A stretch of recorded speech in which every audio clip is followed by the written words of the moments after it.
Thank you, Lord, for the food. In Jesus' name, amen. Amen. Kain po tayo. Ano? Yan.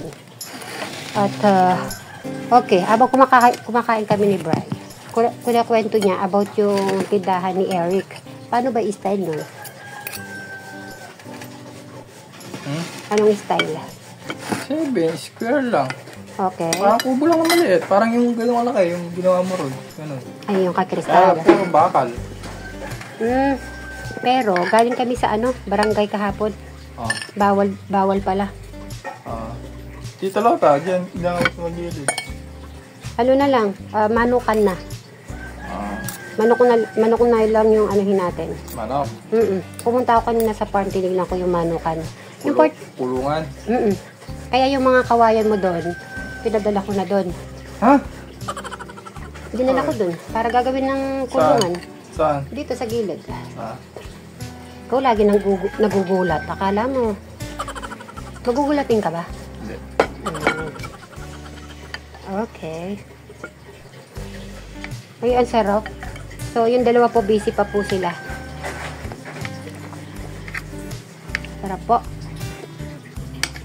Kain, dain. Tapos, sabi po ni Tita Carlota, mas okay daw, na lang, yung manok. Kayang-kaya daw ni Eric yan. Kasi daw, pag daw bigasan, wala daw bibili. Ano po sinabi? Ha? Anong bibili? Kung alin? Bigasan? Yun ang sinabi. So, at least may plan B tayo. Manok. Diba? Pag hindi pwede, kailangan meron po tayo agad plan B. Yung plan A, hindi po tayo napasado. Sa plan B tayo. Yung plan B natin, yun po yung manok. Parang umoki naman si Eric doon sa manok. Kasi papakainin niya lang yun eh. Tapos basta yung tubig. Kailangan may tubig lagi. Diba ba?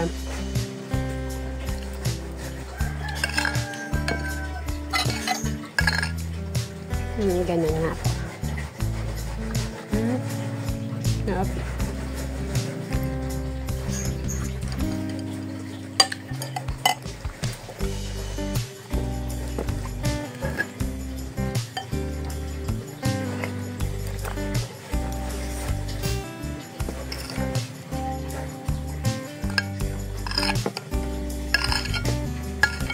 Ngayon, ang magagawa lang yung yung poste lang, no?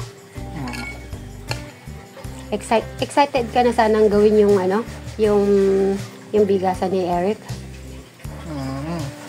Iniisip mo na kung paano style? Ay, sayang. Excited pa naman sana si Brian. Baka naman gagawin mo, ipapalit mo yung bigas mo doon. Bebenta natin pa. Kung nangyari pa, kung natuloy yun yung bigas mo, pwede natin benta, mas mumurahin natin. Alin? Yung bigas mo. No? Sino bibi, tatawagin mo sila bibili sila. Alin? Meron ka nang agad ko na client? Meron ka nang Oo, sila ate. Dadayo. Padadayuin ko sila. Mali po yung mga viewers sana, bibili din sana, no? Sayang. Dagawa, ano yung tatak? Meron to.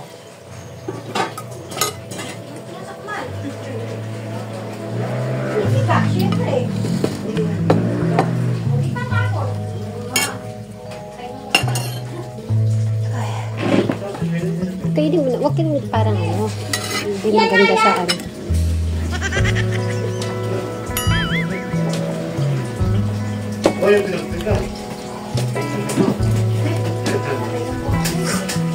Hindi na tayo sa ating natin gagawin ulit.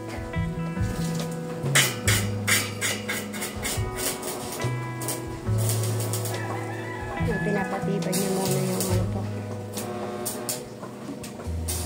yung sa bakod. Pero lalagyan din po ng semento yun.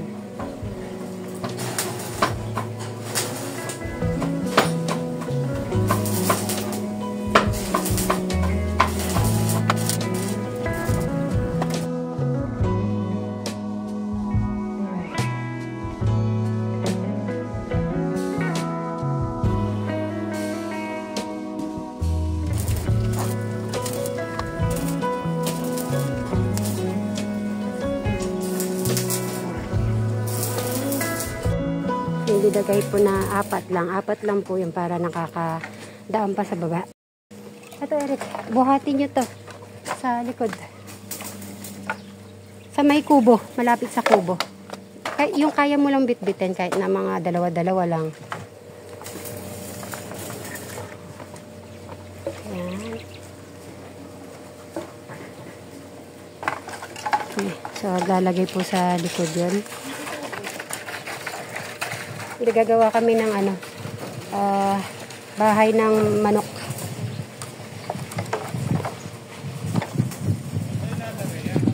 Ha? Lukay pa ba yan? Di ba, nakuha yung lupa doon? Sino? Doon sa Sige, kung saan maganda. may patubig doon. Oh, sige.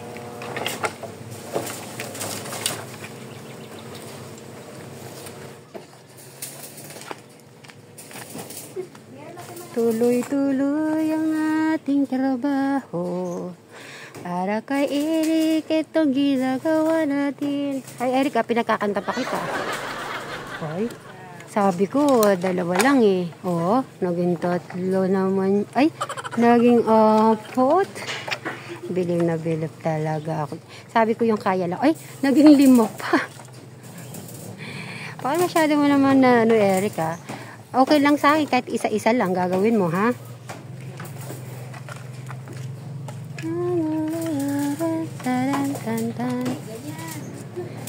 Ay, galit. Sa 2, 3, 4, naka-4 si Eric ng bit. Ay. Manage. Ay, hindi mo naman, dive mo pa sila, Eric, oh. Si Eric, 4. Yung isa lang. So, yung kawayan na po yan ay magagamit natin po doon yan. Sayang po, no, kung ano lang po yung kawayan mataba. So, magagawa po sana sila ng salasala. Kaya lang payat siya. So, hindi rin nila magagawa yung salasala. Siguro, bibili pa tayo ng mga ibang gamit para sa manukan ni Eric. Ay, cute naman. Ang cute ng talaga, yung bakod. Ang cute ng bakod eh. Oh, wala kayo kay Eric. Sile? Ay, ayan. Kumukuha ng sili si Madam Shoren. O, diba? Mayroon kang mga vegetables sa iyong paligid eh. Tapos talong. Yung talong kumuha si Eric kanina. Yan. Nag-prito po siya ng pang-umaga. Tapos lalagay sa sinigang. Good.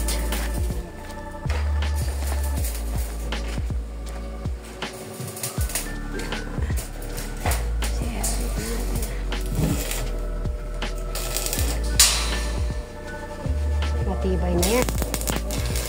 Oh, masakit din pala sa mata yan.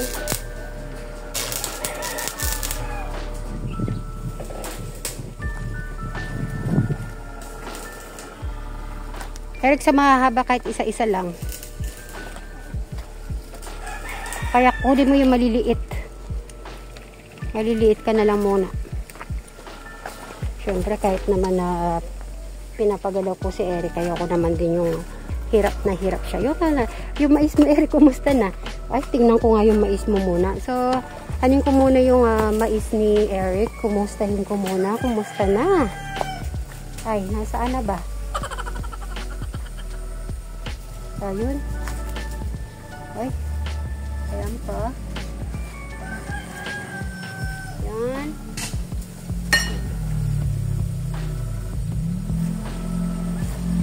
Medyo basa po yung eh.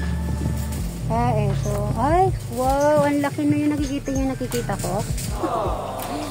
Wait lang, lalapit ko po. Ay, ang tangkad na. Kailang siguro 1 month to may. Ay, wow. May na. Oh, ano kaya to? Yan na kaya yung pinakamais? Ay, galing ni Eric. Oh, tignan niyo yung ugat. Hala. Ang galing.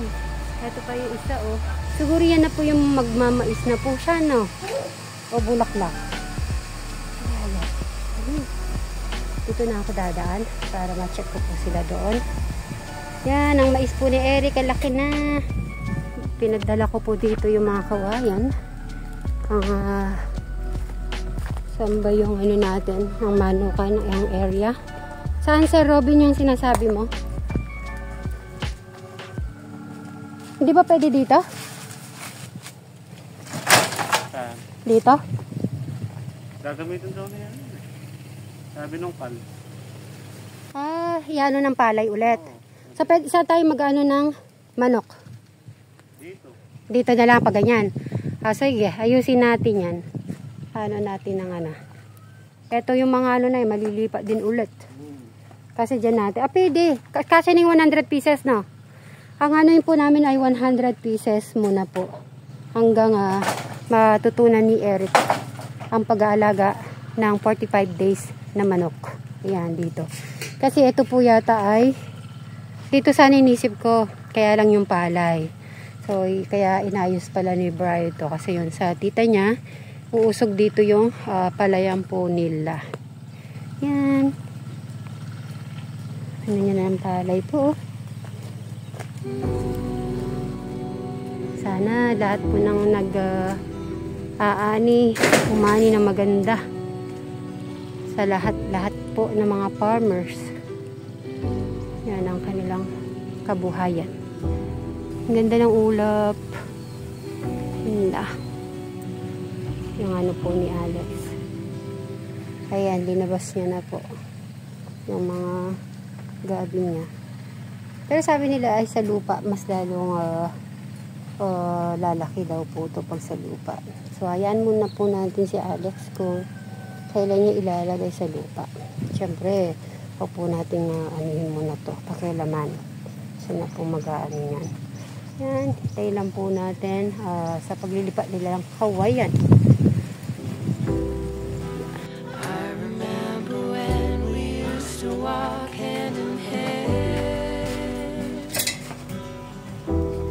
Busy si Crystal Great Cruz Suba. Nakakarami na.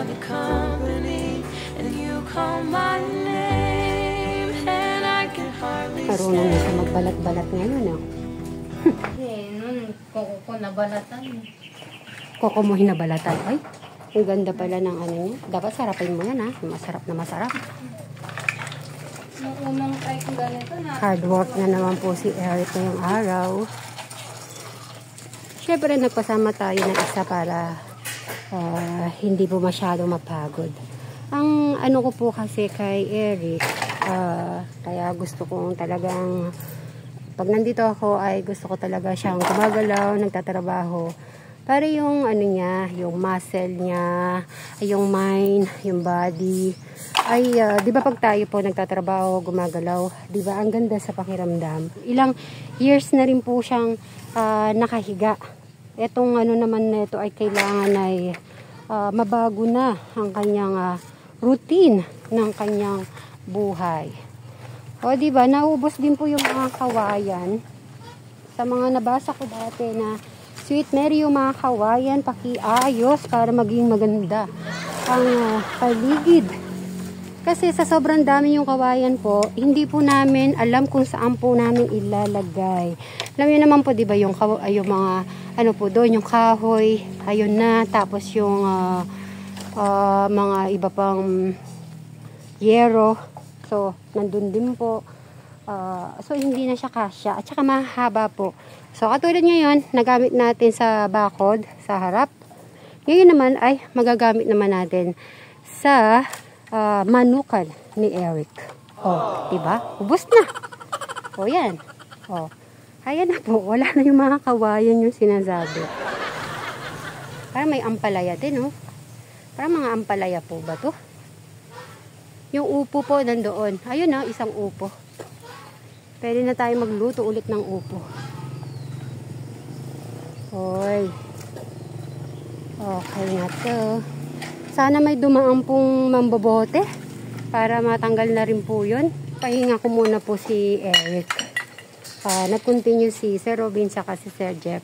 Kasi sabi ko, after ng Kuya Brian niya, yun, nag-welding pa para maging matibay daw. Doon naman ang kanilang gagawin, yung sa gate po. Magbubuhos po sila muna ng poste. Hindi pa pala malalagay kasi nga, anuhin pa eh. Patitigasin pa. Siguro mga 2 to 3 days pa yun. Para talagang matibay na matibay. Ito naman, paano natin pantay. Para mas magandang tignan. Ayan. Yun. Pwede na tayo mag-ano naman dito, magtanim. Siguro pag, ayun, pwede na tayo magtanim ulit doon. Kasi yung mga kawayan natanggal na. Tapos dito, lilinisin po. Para mas magandang tignan. Okay na naman po, guys. Crystal naman ay inaayos niya po yung lulutuin niyang suman.